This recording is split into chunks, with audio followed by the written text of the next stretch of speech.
Welcome back, everyone. Thanks for joining me here today. I'm going to be linking up some serious research on today's show. And I always like to give you the research just so that you know that on the Cabral concept, what we are doing is we're following the true science, the actual real science, the unbiased science from both a state-of-the-art functional medicine perspective, conventional medicine, naturopathic medicine, etc. So what we don't do is play favorites. We don't play favorites to a particular diet, a particular exercise style, a particular piece of equipment, machine, or even supplement. Like there's no favorites. What we are looking to do is completely optimize your mind and body, and I might even say spirit as well, your spirit for life, for vitality, for longevity, for wanting to even stick around, right, for the next 50, 60 plus years of your life. So what I want to do here today, though, is, and I know that it's oftentimes even considered a taboo topic, but it can't be. Not when we're talking about health, right? Like, so we have to take away the overall politics, and we have to take away the overall, like what we can talk about, what we can't, because obesity and being, I would say 30 plus pounds over your ideal body weight is causing people tremendous hardship in their life. So I talk about this topic not from a vanity perspective, because honestly, we know that if you are 5'8", your healthy range could be anywhere from like 130 pounds or 125 pounds to 160 pounds or so. So there's a lot of area for health within a given height, right? And even if your body fat's lower, you might even be able to be a little, even have even more weight on your body. So again, there's a good 40-pound swing for not all heights, but once you start to get to be like 5'7", 5'8", and above 40 pounds, below that it might be 30 pounds, but it's a big swing for health. And I'm not talking about that. So I'm not talking about six-pack abs. You can get six-pack abs if you want, totally up to you. But what I'm talking about is how literally obesity and being overweight is causing people to lose a minimum of 10 years off their life. A minimum 10 years off their life. But it's not just that. Because once people start getting in their 40s, they're type 2 diabetic. They already have dangerous levels of fat in their blood. We're going to call it cholesterol or lipids. They are moving towards higher blood pressure, and they're moving towards autoimmune disease. And if you don't think that Alzheimer's is just around the corner in the next 15 or 20 years, then you're mistaken, right? Like it's not. You can have higher levels of blood sugar, higher levels of fat in your blood, higher levels of inflammation, and not expect to also get Alzheimer's. So are we dramatically neglecting people's health by not talking about helping people to get to a healthy body weight? We are. There's a huge difference between respect and being kind to people, no matter what weight they're at. You know, over thin, we can call it, or overweight, however you want to look at it. Technically, it's called over fat in medical-based terms, and there isn't necessarily one for underweight, but like that, but it's essentially underweight. And what we have to understand is there's an overall sweet spot, and it's big enough for everybody to necessarily fit well into for the majority of people, 99+%. The only people who really don't are really thin framed. Well, that's more vata, but like it's deeper than that. And then there's more endomorph, where you can actually have a lower body fat percentage, but be 10 pounds over your healthy BMI weight. And that's okay. And again, you might say, well, bodybuilders, again, that's such a small fraction of the population. So let's not get too deep on that. That's not the average individual, right? Like that's it's not even 0.001. Like it's less than that. So we'll kind of step away from that for just a moment. So what I want to share with you here today, though, is one of the absolute most important things that you can do for your overall health, quality of life, which means not suffering as you get older, no joint pain, difficulty sleeping, fatigue, low mood, low energy, low libido, all the lows, right? Is we want to be able to achieve a healthier weight. Today, what I want to do is share with you actually what the CDC says, what the Mayo Clinic says, what the National Institute for Health says, and what Harvard University, Harvard Health say about the 4 different types of what they're called obesogenic factors. These are basically environmental and internal factors that cause people to gain weight and have a more difficult time taking off the weight. So I want to share with you that today and just kind of go through the list. Is you, or I should say, are you, or any one of your clients, if you're a health practitioner, suffering from any one of these particular things? And if so, well, we can recognize it. And if we can recognize it and be more self-aware, then we can actually take care of the actual issue itself. Okay, so let's dive right in. And again, all the research from those institutions that I just spoke about, I will be sharing their research right now. Again, we're looking at National Institute of Health, Harvard Health. We're looking at the Center for Disease Control, the CDC, and the Mayo Clinic, okay? And they all pretty much say the same things, but I wanted to make sure we covered all our bases, and so there were some nuances between each one, and I just wanted to add a conglomerate of all of those. All right, so there's four specific categories, four categories of obesogenic factors, and those meaning these things cause people to gain weight, all right? So the first one is medical.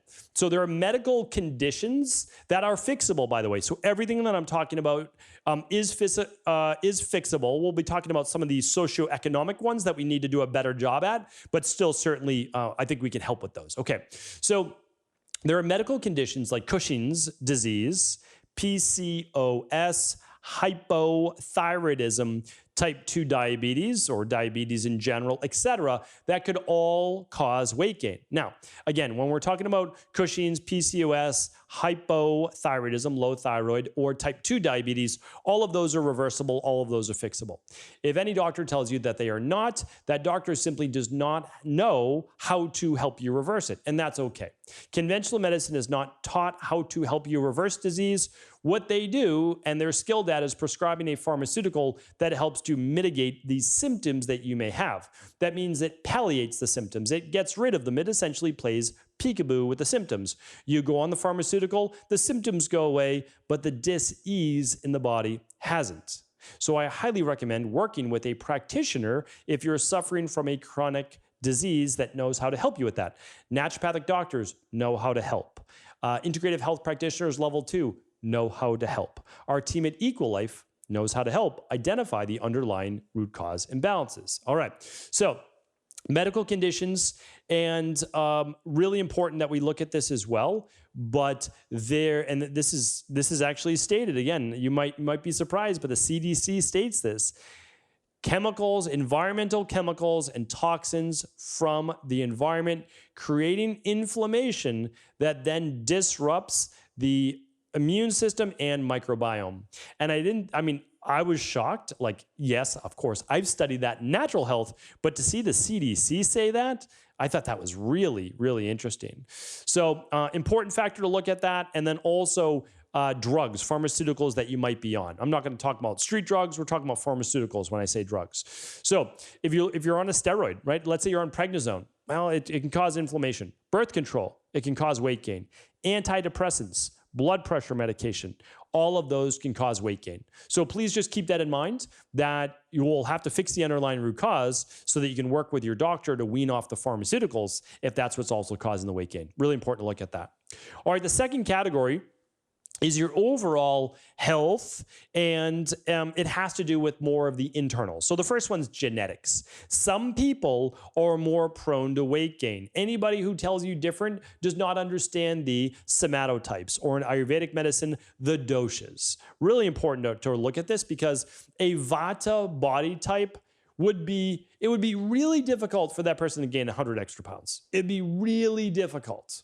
Right? Their metabolism is much faster. They have a much thinner frame. They're more in the sympathetic nervous. Like, it's just more challenging.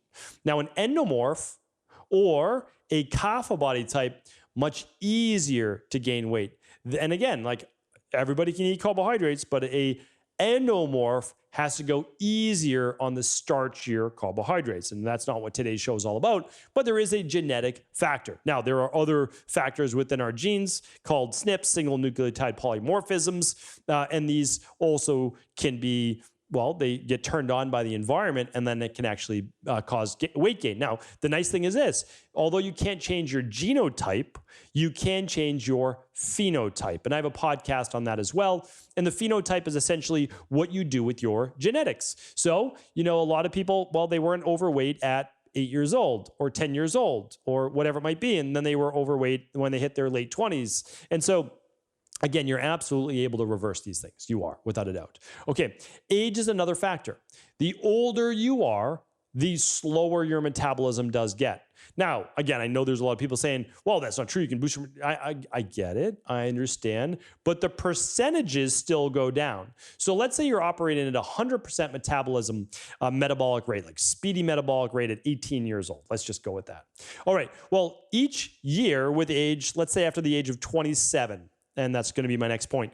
Hormones are typically going to start to fall. Muscle mass is typically going to start to fall. All of these things matter, and that's part of age. Now, you can absolutely keep your muscle on your body, no doubt about it. I'm not saying that. And again, this goes for women and men. Especially for women, you start to lose bone mass and muscle mass after the age of 27, half a pound a year. Well, it's 5 pounds per decade. Doesn't seem like a big deal, but it adds up because it starts to slow that metabolic rate. So, age does matter. It's a fraction, maybe of a percent every year that your metabolism does go down, but it still adds up over time. It just means that you can't eat maybe as much calories or as many calories as you once did. You might have to do a little bit more cardio, or I don't want to go down that path, but you might have to do more things in order to boost your ability to burn calories. Again, it can be high intensity interval training, sprint interval training, cardio, walking, however you like to do it, right? Okay, so that's that. Now, that's the age factor. Hormones, I just touched on. Your hormone levels in terms of estrogen and progesterone for women, testosterone for men, but also goes for testosterone for women. After the age of around 45, 50, those levels can begin to start to dip. Sometimes earlier in life, there's no doubt about it. The higher the stress, the more worn out you are, the less sleep you've got, the less taken care of, the more toxicity, the faster those hormones can fall. And when that happens, you're more prone to weight gain. There's just no doubt about it. So what we want to do is optimize those hormones naturally. I'm just coming out and saying it because we've worked with tens of thousands of people now with their hormones. Very few people, if any, very few people, very, very, very few people need any type of hormone replacement therapy before the age of 60. Very few. And even in your 60s, it's not necessarily necessary. It is if some people choose to, and that's okay. But before that, everything can be fixed naturally. It really can. Like, don't let anybody tell you that it can't. You might as well fix the underlying root causes that cause the low hormones in the first place, right? And you might say, well, I'm going through menopause. I understand. But you can still optimize those hormones. You can still optimize your hormones for a healthy level easily through your 40s and early 50s minimum. Without a doubt. All right. And the last one is microbiome, believe it or not. This has been shown over and over, and I have a podcast on this as well, on Bacteroides and Firmicutes. These are just two of the bacteria. Okay. So research has shown that literally people with a healthier gut microbiome lose weight more easily, burn more body fat. That's just, again, clinically proven.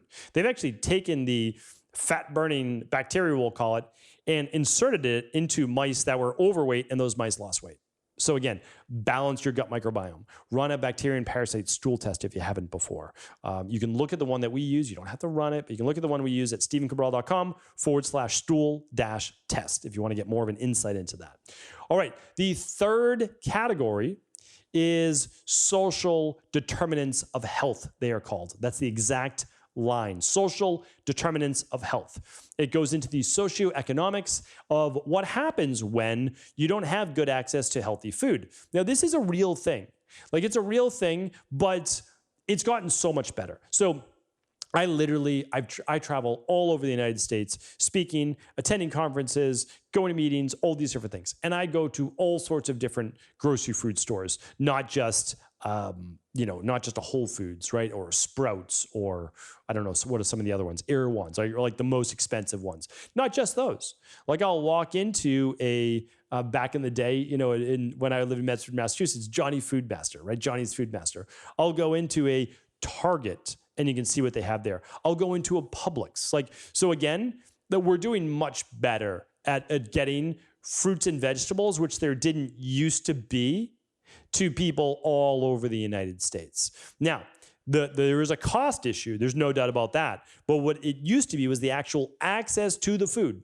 Okay, that's what it used to be. Now the shipping and logistics is just so much better. But I do agree. So again, cost-wise, you have to stick to that clean 15 and dirty dozen. If you've never heard about that, we'll link up that show today at stephencabral.com/2483. stephencabral.com/2483 is today's show. Okay, so there's the food part. There's also food advertising. So from a very young age, we are marketed cereal. We are marketed processed foods. We are marketed candy. All of these things get the dopaminergic sensors in the brain going, saying, oh, we want that. We want that. That'll make me feel happy. That'll make me feel good. That'll give me energy. And of course it will for the short term, and then you crash. Right? But that food advertising is a big one. And the other is access. So, and again, this has gotten better, but access to a gym, access to fitness in general, access to parks. So again, you could say, well, you can just go outside and walk and do whatever. Yeah, you can. But like a lot of people, they don't have access necessarily to these things. Now, again, it's gotten so much better. There's YMCAs all over the place. I used to go to the YMCA in near it was the Roxbury Chinatown line in Boston, Massachusetts. And that was for everybody. I went there because they had one of the best pools in Boston. It was like a 5-lane lap pool. And when I was doing sprint triathlons, I used to swim there for practice. And so, it's gotten better. And so they have a lot of programs that enable people to be able to get into these gyms, which I think it is important. I really do. All right. And the fourth category is lifestyle. These things are huge, and we have a lot more control over these specific items. So let's dive right into it. The first one is portions. And I'm telling you right now, and my daughters, I try to teach them this as well. As kids, they can eat more food if they're more active, yes. But at certain restaurants we might go out to, and the portions are much smaller. Like typically those are considered like the fancier restaurants, and I'm doing that in air quotes. And the funny thing is you're paying more for the food, which is really just the environment for the most part, and you're getting smaller portions. Then we go to a different restaurant, and it's like these huge portions, right? And nobody needs that much food, right? Like nobody needs that much at one sitting for the human stomach and the human body, because it's not like it's going to be our only meal for the next 3 or 4 days. And so the portions for the most part, especially in the US, are just way too big. They're way too big. When I'm over in Europe traveling, the portions are nowhere near the same size. They're just not. All right. The next one is lack of quality sleep. So people are not getting 7 to 9 hours of sleep per night. They're on their phones or computers or screens too much at night. They might be working 2 jobs, 3 jobs. And even when they do, there's not quality sleep. So the deep sleep isn't there. The REM sleep isn't there. They're not repairing their body. It can lead to elevated levels of glucose, inflammation, weight gain. Sleep apnea. Sleep apnea is a huge issue, but a lot of that has to do also with being overweight. It really does. I mean, a lot of people in our practice, we've helped them lose 50, 60 plus pounds, and their sleep apnea, essentially, along with other things, magically disappears, right? The other one's lack of movement. Again, as I said, whether there's a park or no park, gym or no gym, a lot of my workouts are just done at home now. But for the most part, movement. We need to move the body. We need to get 7,000 to 10,000 steps per day. And you might say, well, who has the time to do that? But the truth is that most humans will move about 3,000 steps per day, maybe 4 at the most. But then it's like, okay, how do I get 6,000 more? Well, it's 60 more minutes of walking. So I'm not saying it's insignificant, but what I am saying is, 2 30-minute walks a day, 3 20-minute walks a day. Yeah, I mean, you have to do it. There's no doubt about it. It takes some time, but you can typically do other things during that time. Now, it could be during your workout. That counts. Could be walking your dog. That counts. And so what you want to do is just understand that it is a factor, and it will help with glucose and inflammation, parasympathetic nervous system healing, and so much more. All right, formal exercise. This is a big one because although the walking's phenomenal, it's not going to replace manual labor that humans were meant to do. So there should be some type of formal exercise 2 to 3 days a week, strength training of some type to keep the metabolism elevated. This next one that they listed, which I thought was really smart, wasn't just like poor decision-making with nutrition, too many processed foods, too much sugar, right? But it was liquid calories. There's no need to drink liquid calories besides a smoothie, which is actually a meal, right? So you're actually eating fruit. It's just easier to digest. That's like literally it, right? But I'm talking about energy drinks, sodas, fruit juices, things with no fiber, no protein or anything to it. And again, like I'm just holding up a water bottle here. Good old-fashioned water, spring water. You can have herbal tea. That's fine, right? But you need to get away from anything that has calories in it that basically comes from a can or a bottle. Really, really important. And this last one, so some of these are newer over the last couple decades, but also too much television, too much internet, too much, basically sitting down, watching these smart-based devices.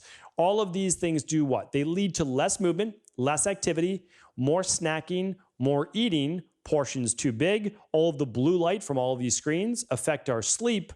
And that does what? Well, then that affects our genetics, right? So it begins to turn on or stimulate some of those single nucleotide polymorphisms. And then what happens? Well, we have higher levels of inflammation, and it leads to then chronic-based disease, which is also inflammatory. We start to gain more weight, 5 pounds a year, then turns into 10 pounds the next year, then 15. And all of a sudden, we didn't gain 30 pounds in a year, but we gained it over 5-6 years. And so what I want to share with you is that all of this can be reversed. It really can. I understand that there are factors that fight against us. The world around us is not a healthy place, right? I think we've established that now, but that doesn't mean that we need to get down on ourselves or what our goals are. We can absolutely achieve those. And we can achieve them by simple, really straightforward, simple lifestyle-based factors. And I'm not trying to downplay it and be condescending and say that it's super easy. It's not, but it's worthwhile. It's a goal that I believe is worthwhile because it's going to, as they say, add years to your life and life to your years. And I truly mean that. That's what I've seen in my clinical practice over the past 25 years working with people. And so I wanted to share that. If you ever want more tips on weight loss, I have at least 300 shows that are all free. And so you're welcome to check those out at stephencabral.com/podcast. Just scroll through the images, click on the weight loss based ones.